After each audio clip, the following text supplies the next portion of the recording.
I met a nurse who used to get paid about $1,400 a month just a couple years ago. Today, he's now making $230 per month. It's a familiar story around here. My friends were a group of 7 girls, so I'm the only one here left.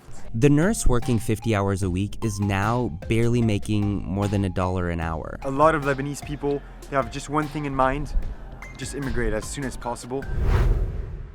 So imagine your pay goes from $7 an hour to $1 an hour, and on top of all of this, things that you're used to buying are now 5 to 10 times more expensive. Anyone who has the capacity to leave will leave.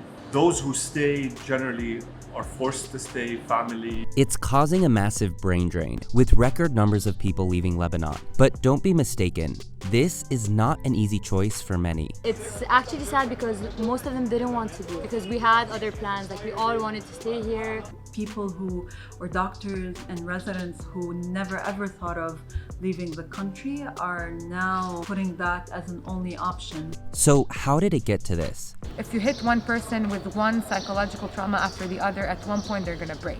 Lebanon's healthcare sector has been at the forefront of its challenges. From the explosion which injured thousands, the protests which wounded many, and now COVID-19. Adding to all this, salaries have been cut, cost of living has surged. It's no wonder why last year there was a 50% surge in people leaving from the year before. A lot of doctors have left. Of all the med students that I just spoke with, pretty much all of them have a plan to somehow try to leave. For every 1,000 people here, nearly 13 people left last year. While many countries watch their populations get higher, Lebanon is no stranger to emigration. In fact, there are more Lebanese living abroad than in Lebanon. But Lebanon's entire population is smaller than London. So a decline of its top talent here could have harsh effects in the coming years. Other students want to stay here, but they're actually afraid because a lot of physicians are leaving. And they're like, what is going to happen to our education? Is this going to affect our quality of mentorship and education? Some specialty surgeries are no longer being done because the doctors have already left. Its medical school is US accredited and ranked as the best program in the region. But talking to many people here in the medical community, I can see the struggle.